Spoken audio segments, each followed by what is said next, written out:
El que experimentem a la vida és un resultat.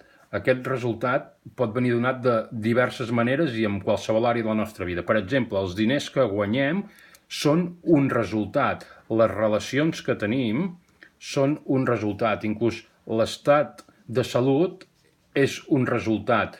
L'estat de satisfacció, tot el que fem, tot allò que experimentem és un resultat. I d'on venen els resultats? D'on ve aquest resultat que estem experimentant?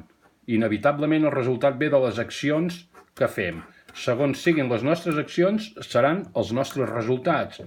Si jo estudio i responc correctament les preguntes a l'examen, trec un 10. Si jo no estudio i no responc correctament a les preguntes a l'examen, trec un 0.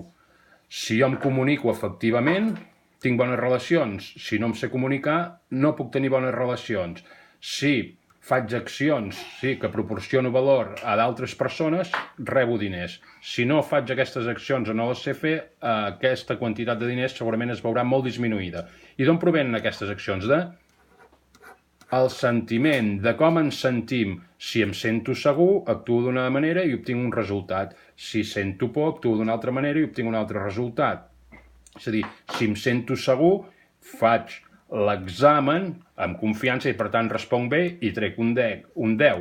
Si em sento confós, amb por, amb inseguretats, no faig el millor examen possible i per tant no trauré la mateixa nota, no trauré tot el mateix potencial. Això ho podem extrapolar a qualsevol altra àrea de la nostra vida, qualsevol altre resultat. I com ens sentim d'on ve? Com ens sentim ve de com pensem.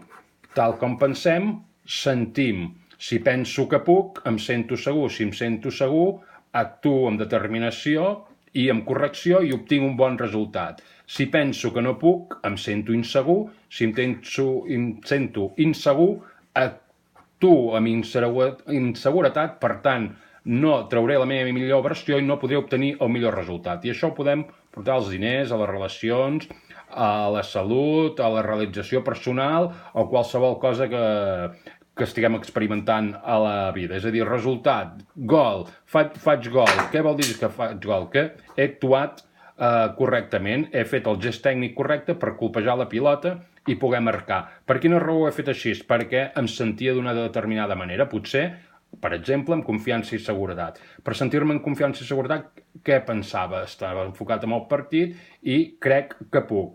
Si per al contrari, crec que no puc, desconfio, em sento insegur, com que em sento insegur, la meva acció, el meu cos, no podrà reproduir el gest tècnic ideal per marcar gol perquè la meva inseguretat farà que no el reprodueixi i per tant obtindré un resultat no desitjat. Llavors, moltes vegades volem incidir en el resultat, a canviar el resultat, per més que insistim en el resultat, inclús en les accions, és de suma dificultat canviar els nostres resultats incidint directament en les accions i els resultats. El que hem d'anar a canviar és el nostre pensament. Quan canviem el nostre pensament, canviem com ens sentim, canvien les nostres accions i per tant canvia el nostre resultat.